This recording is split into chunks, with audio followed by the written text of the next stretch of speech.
Welcome back. From time to time, we all suffer from nagging food cravings, but there's a lot more to those cravings than we may think. Here to talk to us about what our cravings are trying to tell us is nutritionist Dr. Christine Frey Aiken. Morning, Mr. Aiken. I just want to put, yeah. Morning, Doc. It's there. All right. So when you say a craving, so what? We just wake up and we just feel like, what do you mean by that? You find that sometimes you may find yourself wanting to eat something sweet or something salty, and you may wonder where that's coming from.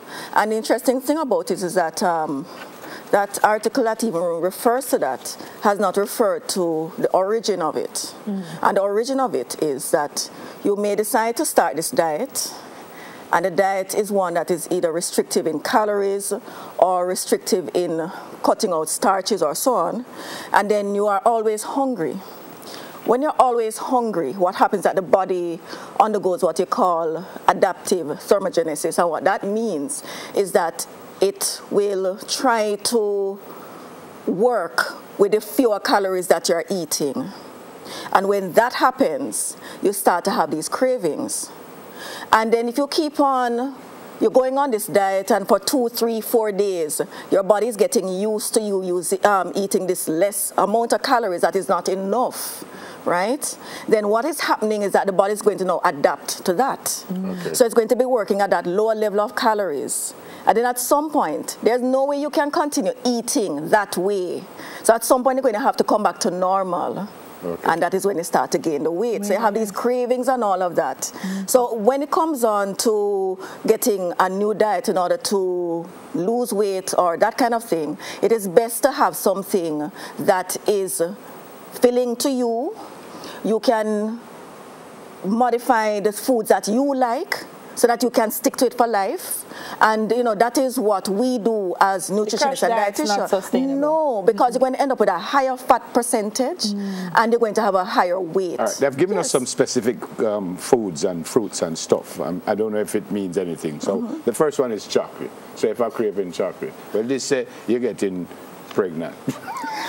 You find that people do crave things, their hormones may change and they may crave things closer to the period, or if, you know, so it may have to do with hormonal changes. But what I'm saying is that that article is just giving you that sensational stuff. It's not telling you the reason. And the reason is that certain things have been cut out of the diet and now your body needs to get it back. Get that sugar back. Yeah. It says, or you're having a bad day with some person, and that would be emotional. Right. So I wanted to bring that up because there are people sometimes who food is emotional. Yes. And is that the same with cravings? Yes. Is it? Is it the same with cravings? I think more psychologists could answer that. Okay. But you find that for some persons, they will eat more when they're under stress, and for some persons, they don't eat at all. So they'll go for a whole day or so not eating. Okay. So that kind of thing is more of a psychologist than a nutritionist, dietitian. Candy. Yeah. You're pre-diabetic. This is only a risk if your candy cravings are accompanied by the increased urgency to pee, and if your sugar cravings are extreme and chronic. Yeah, that one is interesting. I've had a client who was drinking a lot of sweetened coffee 7 times a day, and I was trying to get her to do a blood test for diabetes. And when she actually did it, it took 3 weeks for me to get her to actually just go and do it. And when she did, it turned out that she had diabetes. Sometimes you have to look at some of the things that you're craving, and sometimes it can be telling you that something is happening. And when I analyzed everything that was happening with her and then look at the medical history and all of that, it was pointing to diabetes. So yes, it can be true. Females you're dealing with, because the first one with chocolate say you're getting your period or you're pregnant. Candy, it say you're getting or you have your period. So where me come in? Carbs like bread and pasta. Yes, depending on the type of carbs, if it's more like the white bread or so, or the white flour that made a pasta, it may again be like a sugar craving because your blood sugar is going to go high for that. And the bad thing about it is that when your blood sugar goes high, it can it will make your body release insulin. And the bad thing about that is that insulin not just get the sugar into the cells, it also make you store fat more efficiently. So you can end up, you see these diets where people are just cutting calories without doing it the right way. Yes, ma'am. You can end up being fatter at the end of it. Your body fat percent can end up being higher at the end of it. And that's not what you want. That's not what you want. Ice cream. Yeah. Ice cream. That's another says, sugar. you may have heartburn or acid reflux. You're tired. If you need a pick-me-up, it might be the first food you reach for. Yeah, that's true. And really and truly, for persons with that kind of problem, we usually recommend a diet that is not very spicy or so on, and milk products can work for that. Yes. Salty foods like chips and pretzels, they say. Okay, and that one may actually be linked to sugar as well, believe it or not, or it may actually be linked to water, dehydration, because if you're thinking of the sodium level, when you eat something that is high in sodium, your body will retain water, so that may be what it's It says you're stressed. Many salty foods like chips, crackers, and pretzels are crunchy, and eating crunchy foods can help relieve stress. Yes. This is from Dr. Kalela. As a psychologist? Yeah. The muscles in your jaw get bored if you eat too much smoothies and soup, so you just want to crave something crunchy. Yeah. Meat like steaks and burgers. Oh, that's only like protein. So maybe the protein level is not as high, or maybe the iron level is low. Maybe that is what is happening there. Well, you can get protein even if you don't eat meat. Yes, you can. Because if you are a vegetarian, you can get it from your peas and beans. You can get it from your soy products. So, yes, you can get protein otherwise. Yes. French fries and other fried foods, you're sleep deprived. Oh, my goodness. Because of lack of sleep leaves you low on energy. Food provides energy to fuel your every move. So it's easy to confuse exhaustion and hunger. Yes, it is. In fact, if you are someone who went to a party last night and you ate a lot of food and you get up in the morning, your stomach may actually feel tired, but you may interpret that as hunger. But if you knew that you ate a lot of food last night and your stomach was working right throughout the night in your sleep, and you get up, that down feeling you're feeling in the stomach is not necessarily hunger. Yeah, it's just tiredness. And you may just eat something on top of that, and then for the rest of the day you feel really awful. Your stomach tired? Yes, yes.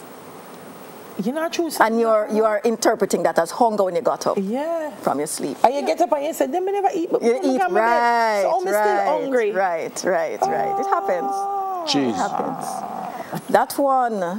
That one may actually be related to sugar. That may actually be related to lactose. So you're actually craving sugar. Yeah, that can, it does have a good amount of fat, it does have some sodium, but it may be linked to lactose. So the person may want sugar, and they may opt for that. So that's a possibility. What if you have a craving for water? That sounds like thirst. And in fact, we are supposed to drink water regardless of whether we are thirsty or not. You're supposed to be drinking water throughout the day. And one of the ways to be sure that you're having enough water is the color of your urine. So the urine is supposed to be very, very pale, right? It should be close to colorless, as you know. But so it could be. If you're passing back out the water that you drink, then maybe you're drinking too much at a time. Maybe you're just chugging the water, so it just comes right out. Why I must drink 8 glasses a day? That is just a recommendation. It may not necessarily be for every. If I drink, but your body, all of your cells, right? Up to like 80 or more % of that is water. Right. So you need, for your metabolism to work, it works in water. Everything that is happening for your metabolic system to work works in water. Water or fluids? Water. So if I drink any natural juice, it don't take the place of water. If I drink coconut water? Yes, that can work. That can work. Coconut but if you are water going to... is better than regular water? No, not better, but... I wouldn't say better, but you do have your minerals in there, so that's good. It can take the place of water? I drink about a bottle of coconut water every single day. Still need to drink But you don't drink regular water? No. The only time I drink regular water is if I'm at the game and I'm kind of thirsty, but I really don't. You don't drink water? I just don't like the taste. Everything is becoming clear to me now. Well, at least you are drinking something. Yeah, doctor. But that's an interesting thing to look at. But I would not say just off the top of my head that coconut water is better. But we do need water. Rowan Wade, when he used to coach me in volleyball, when we run for the energy drinks, one day he said, when in a sweat, are that on a sweat or in a sweat water? No, water they need to replace it on the body. And it's like, okay, coach, I'm going to drink some water. Yeah. And you know, maybe one day we can talk about sports nutrition at some point, because I am also a sports nutritionist, so we can talk about that kind of thing. Nice. But water is very important. Right. Very, very Plenty of important. water. I love water. Thanks for coming. And that's a water. Thank you for coming. Yes, no problem. That was nutritionist Dr. Christine Frey Aking. 10 minutes to your health. We'll do it again next Thursday. Are we gonna